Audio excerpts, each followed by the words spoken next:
Assalamualaikum warahmatullahi wabarakatuh. Apa kabar Anda semua? Semoga kita semua dalam keadaan sehat dan tetap semangat dalam mengikuti kegiatan belajar mengajar secara virtual. Hari ini kita akan meneruskan materi minggu lalu. Minggu lalu kita telah mempelajari materi tentang nafsu syahwat. Nah, hari ini kita akan mempelajari tentang memahami nafsu amarah atau nafsu ghadab. Adapun tujuan pembelajaran kita hari ini yaitu peserta didik mampu menganalisis nafsu syahwat dan nafsu amarah. Baiklah Anda semua, kita mulai materi kita hari ini.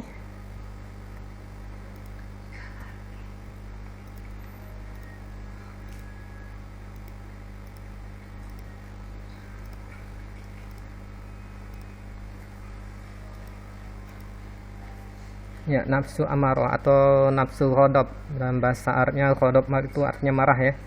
Jadi marah adalah pengertian ghadab, artinya merasa tidak senang dan panas hati karena suatu peristiwa atau sebab-sebab tertentu. Marah adalah sifat alamiah yang ada pada manusia. Namun di antara mereka ada yang bisa mengendalikannya, ada juga yang tidak bisa. Maka itulah Islam mengajarkan untuk bisa mengendalikan marah. Nah, jadi marah ini adalah bagian dari kehidupan manusia, tidak bisa dihilangkan ya, karena itu sudah menjadi bagian dalam sifat alamiah manusia. Nah, ajaran Islam hadir untuk mengatasi dan mengendalikan sifat amarah tersebut.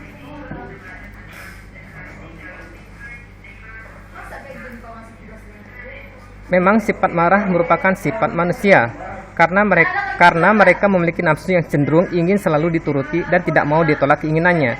Jadi manusia itu mempunyai tabiat yaitu ingin selalu keinginannya dituruti dan tidak mau ditolak keinginannya. Nafsu amarah adalah satu musuh dalam batin ya. Jadi nafsu amarah termasuk salah satu musuh hati atau penyakit hati, yaitu nafsu yang selalu memerintahkan kepada keburukan dan jauh lebih berbahaya dibandingkan musuh-musuh yang lainnya. Berdasarkan hadis riwayat Abu Daud yang artinya, sesungguhnya amarah itu datangnya dari setan dan setan diciptakan dari api. Api akan padam dengan air. Apabila salah seorang dari kalian marah, hendaknya berwudu. Nah, jadi kita semua pernah mengalami namanya marah. Nah, di saat kita marah itu tubuh kita itu akan terasa panas ya, karena sesuai dengan hadis ini ya, bahwa marah itu dari setan dan setan itu berasal dari api. Makanya setiap kita marah itu akan terasa tubuh kita terasa panas. Nah, apabila kita mengalami hal tersebut, maka salah satu cara untuk meredamkan marah yaitu dengan cara berwudu. Nah, kalau seandainya kita pada saat itu tidak sempat berwudu, apabila kita marah dalam keadaan berdiri, maka kita duduk ya untuk meredamkan marah. Dan apabila kita dalam keadaan posisi duduk juga tidak redam, maka sebaiknya kita berbaring ya, seperti itu ya. Oke, berikutnya apa sih bahaya marah? Nah, jadi marah itu mempunyai bahaya yang sangat besar, baik bagi diri sendiri maupun bagi orang lain. Yang pertama, bagi diri sendiri, itu akan mengakibatkan tekanan darah menjadi tinggi, sehingga membuka peluang terkena serangan jantung, cepat tua, gangguan tidur, gangguan pernapasan, sakit kepala, stroke, dan depresi. Berarti marah ini termasuk secara psikologis, itu termasuk hal-hal yang bisa menimbulkan gejala-gejala penyakit, ya, seperti serangan jantung. Jadi orang yang suka marah itu mudah sekali terkena serangan jantung, cepat tua. Nah, biasanya kalau orang yang suka marah itu cepat mengalami penuaan ya. Karena kalau marah itu kan ekspresi wajah kita seperti apa, berbeda dengan orang tersenyum. Jadi lihatlah orang tersenyum itu walaupun sudah berumur tapi terlihat muda ya.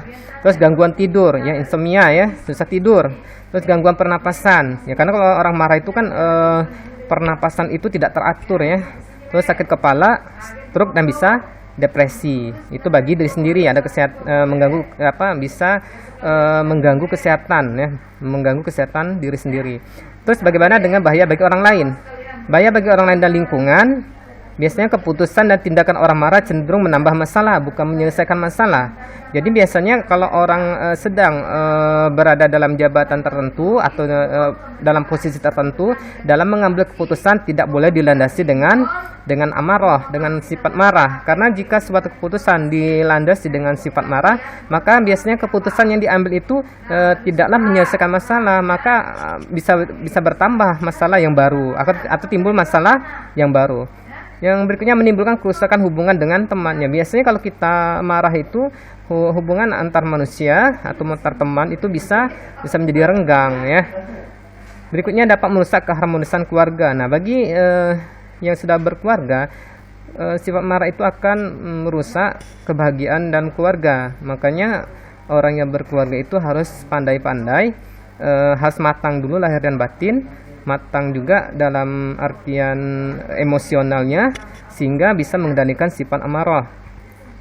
Bisa mengakibat rusaknya lingkungan, bisa mengakibatkan pembunuhan. Nah, jadi yang lebih ekstrim lagi, dengan adanya sifat marah tidak bisa mengendalikan marah, maka bisa terjadi peristiwa pembunuhan. Nah, bagaimana cara menundukkan amarah atau ghadab? Yang pertama adalah dengan riyadhah. Riyadhah itu adalah latihan. Jadi kita melatih diri bagaimana caranya setiap kita ada sesuatu yang membuat kita marah, maka kita harus berlatih diri untuk mengendalikan amarah tersebut. Salah satunya dengan cara bersabar dalam menghadapi segala cobaan. Nah, contoh riyadhahan apa contohnya? Yang pernah tawaduk. Tawaduk ini artinya artinya merendah diri lah, merendah diri, menjaga hati agar kita tidak mudah terpancing emosi. Yang kedua qanaah, merasa cukup dengan apa yang kita peroleh, atau qanaah ini tidak terlalu cinta terhadap dunia ya. Yang ketiga adalah berzikir. Ya, dengan selalu kita mengingat Allah, maka insya Allah sifat amarah itu akan redam. Yang berikutnya adalah membaca ta'awudz. Nah, jadi sudah dikatakan sebelumnya bahwa marah itu berasal dari setan. Nah, maka kita membaca ta'awudz agar setan yang ada pada diri kita atau pengaruh setan yang ada pada diri kita itu hilang. Yang berikutnya istighfar ya, karena ya namanya manusia kan tidak bisa terlepas namanya marah. Maka pada saat kita mudah atau mungkin terpancing dengan amarah, maka cepat-cepat kita beristighfar ya. Yang berikutnya mempermudah memberi maaf. Jadi kita harus bisa latihan memberi maaf ya, walaupun hal itu sangat menyakitkan ya, namanya di dunia ini seperti itu ya. Kita tidak bisa terlepas dari namanya cobaan. Salah satu cobaan adalah kita dibuat marah dengan sesuatu yang tidak kita lakukan ya. Maka kita di sini harus bisa melatih diri dengan memberi maaf, sehingga sifat marah itu bisa kita kendalikan. Berikutnya cara kedua untuk menundukkan marah itu dengan mujahadah. Mujahadah itu artinya bersungguh-sungguh ya, bersungguh-sungguh dengan sekuat tenaga menawan hawa nafsu amarah untuk tidak melampiaskannya kepada kemarahan dan menyadari akan dampak negatifnya bila melampiaskan marah. Jadi mengendalikan marah itu termasuk ini juga ya, jihad ya. Jihad mengendalikan marah, berusaha sungguh-sungguh, karena kalau kita tidak bisa mengendalikan, maka seperti yang Bapak ceritakan tadi, salah satu bahaya yang paling ekstrem adalah kita bisa melakukan pembunuhan. Nah, jadi dengan kita berusaha dengan sungguh-sungguh atau mujahadah, artinya nanti sifat marah yang ada pada diri kita bisa kita kendalikan. Nah, dengan cara itulah, dengan cara dua inilah kita bisa menundukkan amarah, yaitu dengan riyadhah dan mujahadah. Nah, terus apa sih hikmah dari menghindari marah? Yaitu Allah menjanjikan surga bagi mereka yang menahan amarah dan memaafkan. Mereka akan disukai oleh Allah SWT, sesama manusia dan juga malaikatnya.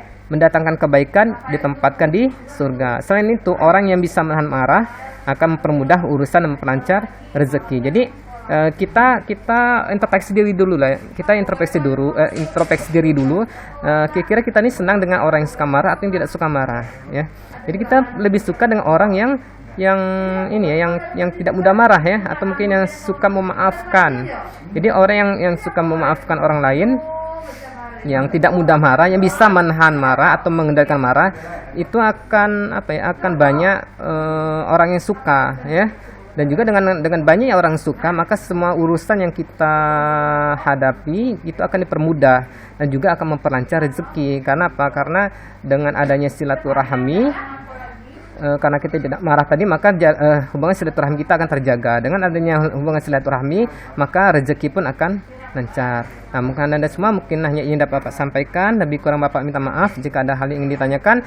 Nanti kita akan diskusikan dalam grup Telegram. Bapak akhiri, wassalamualaikum warahmatullahi wabarakatuh.